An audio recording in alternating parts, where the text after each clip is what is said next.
Let's talk about rain sensors and the common questions that people may have. I've got a mini-click rain sensor here hooked up on the wall connected to a Pro C controller.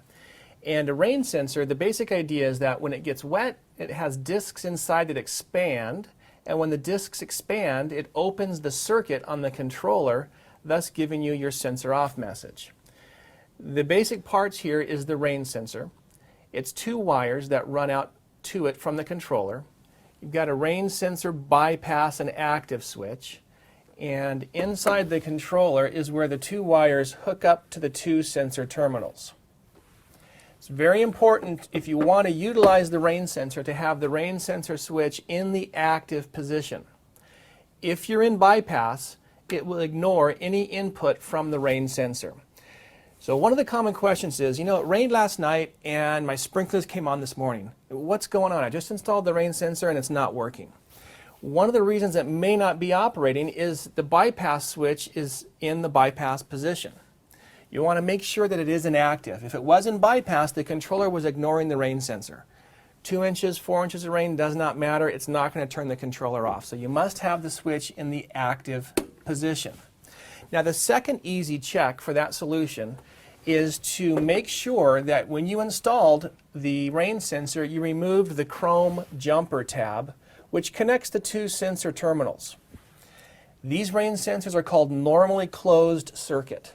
So when the controller comes from the factory, it has a small chrome jumper tab that connects the two sensor terminal screws together in lieu of a rain sensor. If you install the rain sensor two wires out to the sensor and you leave the jumper tab in there, this sensor can get wet, the discs can expand, it can open the circuit all day long, but if that chrome jumper tab is still in place, the circuit will never open. So you want to make sure that you remove the chrome jumper tab.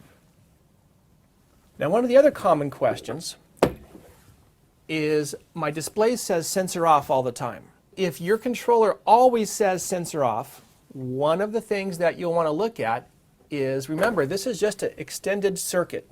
It goes out to the sensor and it comes back. The wires that leave the controller, if those are damaged or they're cut, that means the circuit is open. The disc might be getting wet and swelling and opening and closing himself, but if he's not connected all the way back to the controller, that two-wire circuit is now open and there's your sensor off message. First thing you want to look at is, well, it says sensor off, so let's go to bypass. Does the controller work normally? If it does, you know your controller is good to go, and you have to look at the rain sensor circuit. If it still says sensor off when you're in the active position, you can locate the chrome jumper tab that you pulled out back in the day, reinstall it, and remove your two wires. If you don't have the jumper tab, you can take a small piece of wire, 3 or 4 inches long, get rid of your sensor wiring, and simply install a jumper wire from sensor to sensor terminal to complete that circuit, to complete the loop. Once your jumper tab is installed and you go over to active, that means your circuit is complete and the sensor off message should go away. Really, it's just a basic circuit out to the sensor, and when the sensor gets wet, the discs expand and it opens up that circuit, causing the sensor off message in the display. If at any time you want to test it, just go to the sensor and hold this button down. What you're doing is you're manually opening the circuit, and you should get off sensor or SIN off in your display.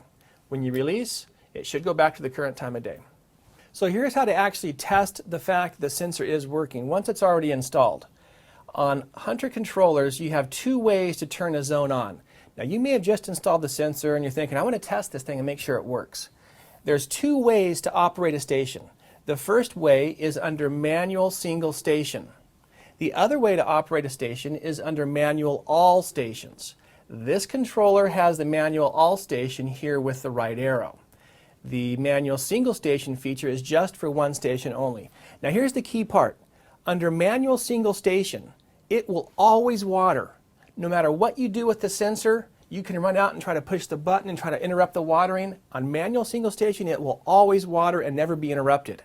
The only way that you're going to interrupt water with your rain sensor is under manual all stations. So if you have a manual all station on your dial, that feature, you want to go to manual all stations, and you'll want to make sure that you've got a couple of stations with runtime there. Just go back to the run position and it'll start the entire program. That mimics a regular pre-programmed start. and the rain sensor should interrupt during mid-watering. The manual all stations are programmed. If you go to manual single station, that is a single command to that one station to turn on, and it will always turn on. So if you do manual single and you go to your sensor, it's not going to turn it off. So to test the sensor, you'll go to manual all stations, and in this controller we're going to use the right arrow to access that feature by holding down the right arrow, and station 1 is running. Now we have a program running. If I go to the sensor, I hold down the button, and you'll see the word off displayed in the screen. By letting go of the button, it will go back to running that station.